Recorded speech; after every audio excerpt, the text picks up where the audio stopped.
Yet another book in the Bone series. This is Bone, Quest for the Spark, Book 1. I've talked about the Bone series a few times before on this channel, but just to recap briefly, I never read these as a kid. These comics were after my time, but they were very popular with the generation after me. I discovered them when I was teaching English as a second language in Vietnam. I had some colleagues who were using the Bone comics in their classrooms. I started using it in my classroom, and that was my introduction to the Bone series. And I have now read all of the Bone epic by Jeff Smith and reviewed it on this channel, and I'll leave a link to my review of that in the description down below if you want to check that out. But when I was researching the Bone series on Wikipedia, one of the things I learned is that in addition to the canonical Bone epic comics by Jeff Smith, there was a trilogy of young adult novels released that were a sequel to the Bone series. So this is Quest for the Spark Book 1. That's the first book in the series. There's also Quest for the Spark Book 2. And finally, Quest for the Spark, Book 3. Now, when I was living in Vietnam, I had no way to track down and read those books. But now that I'm back in the US, I was able to request them through interlibrary loan because I was curious to see what the further adventures of the Bone story was. And here I am with my review of Book 1. So, just to show you this book, the original Bone series was a comic book. You can see that this is not a comic book, but that it does have illustrations in it. Let me see if we can find some illustrations. So there are some nice full-color illustrations throughout the book. Perhaps not as many illustrations as you would want. For a lot of these scenes, I kept wishing there were more illustrations. But it's not a comic book. It's a novel that happens to be illustrated. So I guess you get as many illustrations as you can probably reasonably expect. This is not by Jeff Smith. It's by a guy named Tom Sniegoski, who was also one of the authors of Bone More Tall Tales, which I also reviewed on this channel. But Jeff Smith does the illustrations. So the prose is by Tom Sniegoski, and the presumably the story as well. And Jeff Smith contributed the illustrations here. So, as you would expect, the book is visually appealing to flip through and look at all the nice full-color illustrations. Although, again, not as many illustrations as maybe you would like, but there are some there. Now, as for the story, we'll get into that. The story is serviceable. Borders on cliche. No, in fact, it doesn't border on cliche. It is very cliche. The story is very cliche, but it works. If you want to return to the Bone universe and spend some more time in the Bone world, this is an excuse to do so. It's not nearly as fun as the original Bone comic because the original Bone comic was original and inventive, and this is instead just a lot of cliches. But you do get to return to that world, and so in that regard, it's serviceable. The prose is serviceable as well. It's not great, but you read it and it works. It's very serviceable. This is. Do you ever read a book where you think to yourself, you know what? I bet I could write something like this. Because, so often when you read books, if you're an aspiring writer, just reading the works of other published authors makes you despair. You think, I could never be that good. But then every once in a while you read a book, particularly maybe in the YA genre, and you think to yourself, actually, yeah, I bet I could do that. My prose is not that much worse than this is. So this is one of those books that makes you think that. Although the author has more than 24 novels, including one that's been adapted into an ABC Family Channel miniseries. So he's got a much more impressive resume than I do. But yeah, the prose isn't great, but it's certainly serviceable. All right, so let's go through and talk about the story. And as we go through this, I've only read book 1. I've not yet read book 2 or book 3. I've ordered those from the interlibrary loan, and they should be coming soon. But I can only talk about part 1, and there are a lot of plot points that get set up here. We will see how well they get paid off later. So, book 1 is a lot of setup, I guess, as you would expect from book 1. It is mostly new characters. So we start off in the prologue with a very brief cameo by Grandma Ben and Rose. Thorn. Thorn is the name of this character, Grandma Ben and Thorn. Thorn is asleep throughout the entirety of book 1. So she doesn't get to do much except sleep. Grandma Ben doesn't get to do much either because that prologue does not last long. And then we are off to new characters. So we have Tom. Now I mentioned that this book trafficked in cliches, and Tom's story arc is a huge one. Tom is a farmer. He lives with a family of turnip farmers, and he dreams of adventure. He dreams of someday becoming the captain of the guards in the capital city of Athea, despite the fact that everyone around him tells him to stop dreaming and get on with his life of being a turnip farmer. So yeah, you can just read cliche all over this. Now, Tom does have an animal friend who is Roderick. Roderick the raccoon. I thought that character sounded familiar, and I looked it up on Google just to make sure. And yes, Roderick Raccoon is a character from the original Bone comic. If you've read the original Bone comic, you may remember he was one of the animals whose parents had gotten eaten by the rat creatures. So he's one of the orphan animals. Since we last saw Roderick the Raccoon, it appears he's left the mountains, wandered over to this family of turnip farmers where he's been adopted by them and I guess raised as Tom's foster brother. So he's adoptive brother of Tom now. Now, in one of my previous videos, when I was reviewing the book Bone, the Complete Epic All-in-One Volume, I had some criticisms to say about Roderick and his storyline. And at the time, I thought it was maybe more of a little bit of a nitpick into something that was a minor point, considering the overall story. And little did I know that nitpick I would turn out to be a major point in this book.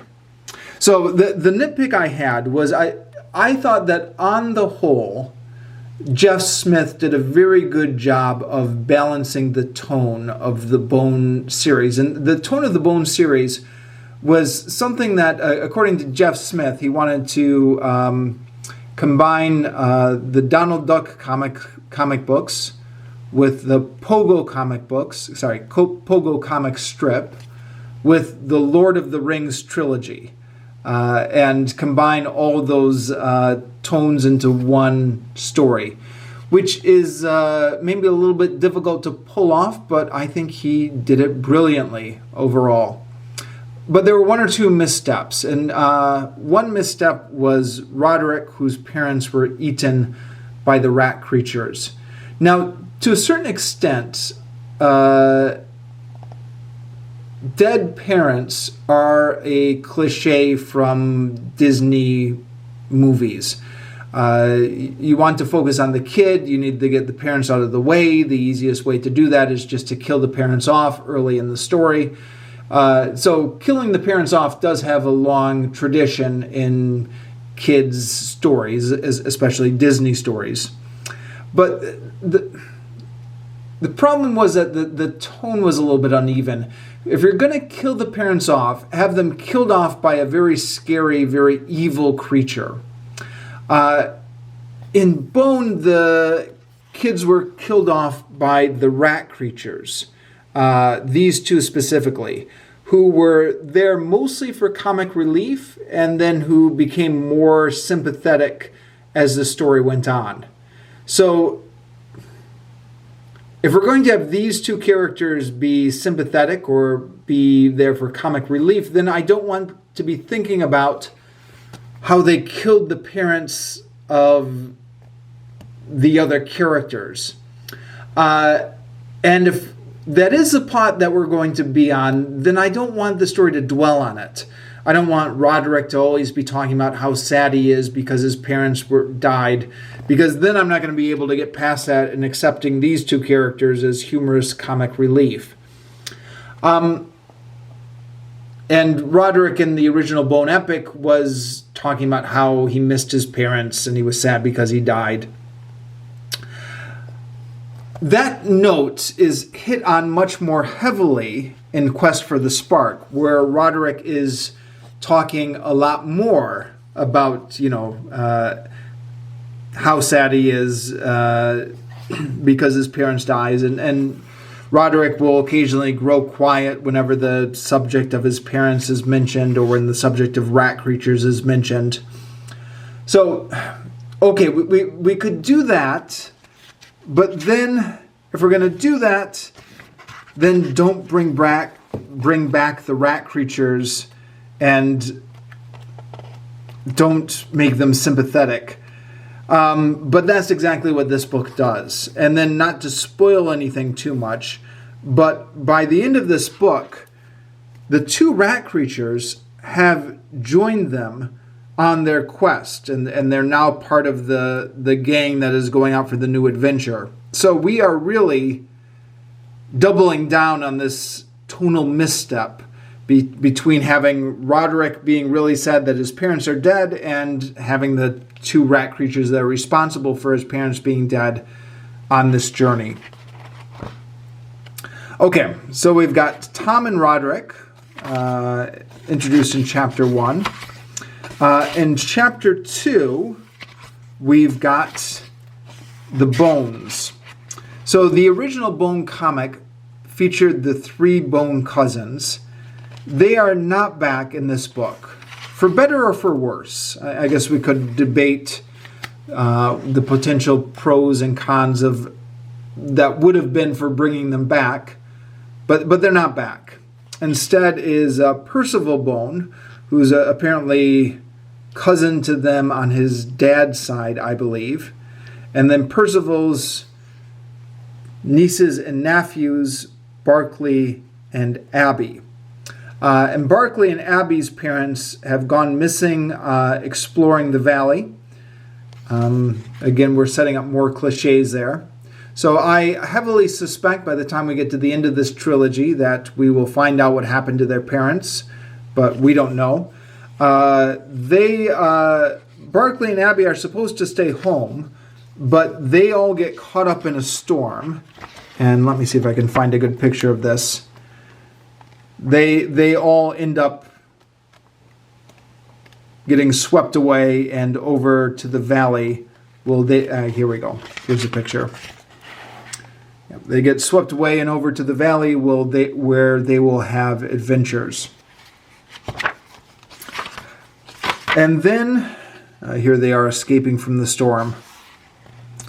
Then we have the third character on this quest, Randolph Clearmeadow, who is drinking to forget the pain of his wife and kids being killed by rat creatures.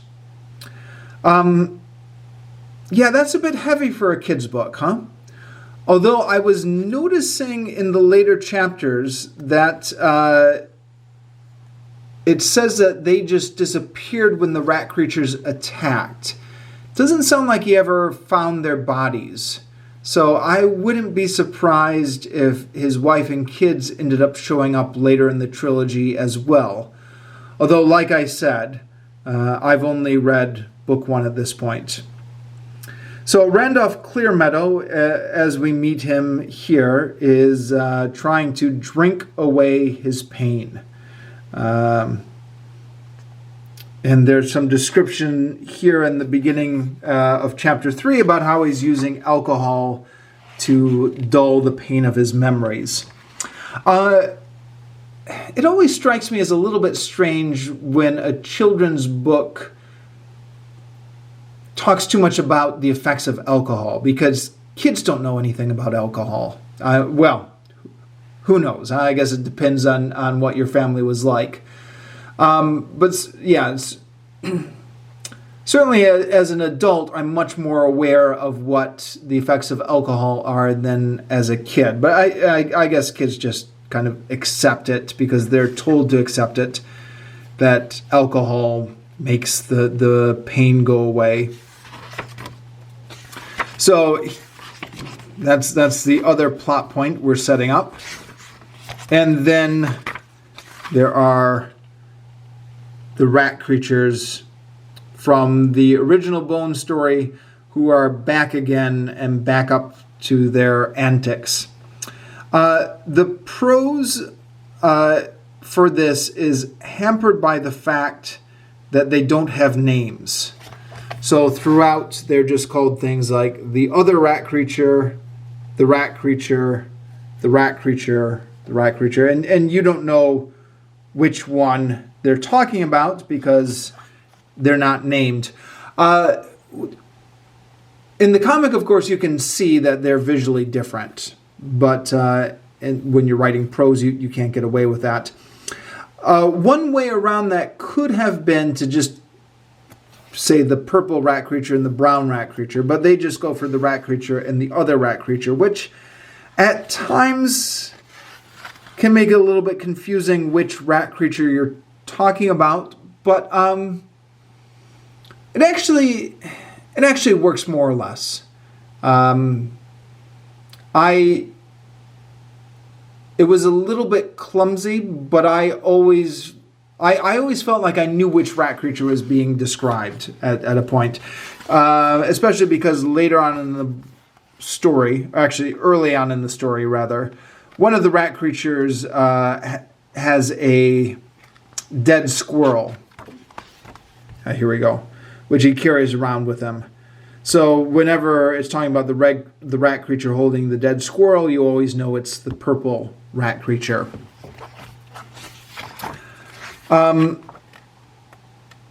And they are also joined by a shape-shifting forest spirit called, what was her name? Lorimer? Something like that. I'll find her name in a moment. She has powers to command plants and uses that to create a body for herself. It's one of those things where she's got powers which seemed to manifest themselves as they're convenient to the plot. But again, this is a children's fantasy book, so maybe you have to give it some space. There are a few things in this book you have to give some space to. So the general plot is very Lord of the Rings-esque. There's an evil power called the Nyat, which manifests itself in these shadowy tentacles, which can possess people's bodies. And the Dreaming has chosen a group of heroes to combat the Nyat. Hero is the name. Lorimar is the name of the shape-shifting plant lady.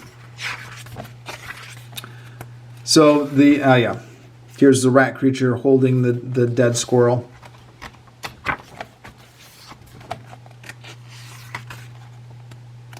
Yeah, so it's a classic good versus evil story. The dreaming summons the various heroes. The various heroes eventually meet up together. And then that's pretty much the end of book one. Book one is just the heroes meeting up and learning about their quest to defeat the evil Nyat. Between the large print in these books and the full page illustrations, you can imagine we don't get through a lot of story in the first book.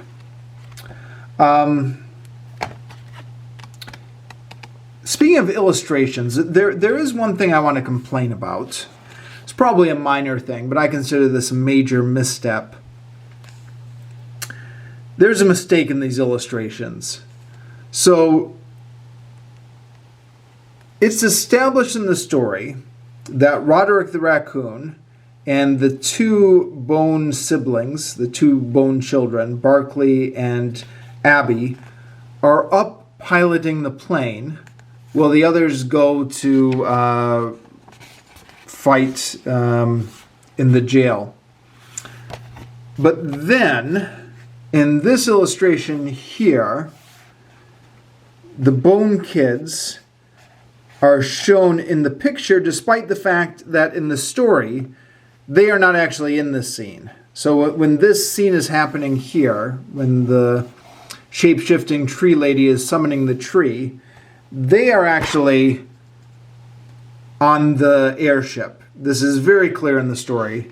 They are not here in this room. So this was a lack of coordination on somebody's part. Either Jeff Smith did not get the note that these two were not supposed to be in the room, or the author did not pay attention to Jeff Smith's pictures, or, some sort of screw up in communication between illustrator and author. Now, I don't really know how the world of publishing works, but I find it very hard to believe that this was not caught before this went to press. I mean, did nobody proofread this book? I mean, okay, I don't want to complain too much about a mistake in one illustration because overall it doesn't really affect my enjoyment of the book. But these types of things can often be a signal about how much care was put into the book generally. I mean, anybody who was proofreading this book, you don't have to be, doing a close, careful reading. It's just very obvious that these two are not in the scene at this point. It's just so obvious in the book that they're supposed to be somewhere else during this scene. And then Did somebody catch this when they were proofreading the book and say, it doesn't matter. We don't need to redo this picture. Just leave them in.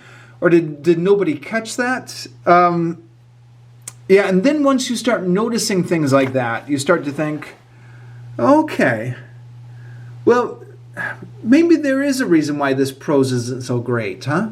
I mean, the author clearly has an extensive resume. Presumably, he's somebody who could write good prose when the occasion demanded it. Was this rushed out? Did nobody care about this book? Even though this is kind of a minor thing, this can definitely be a signal to the reader that nobody involved with the book really cared when you see these kind of obvious mess-ups. At least that's the way it seems to me. If somebody out there knows more about how publishing works, feel free to correct me on that.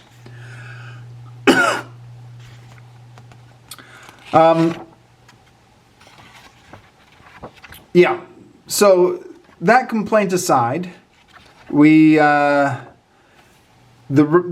dreaming commands, the dreaming, which is responsible for organizing all these characters on the quest, tells them that the rat creatures are supposed to join in their quest as well.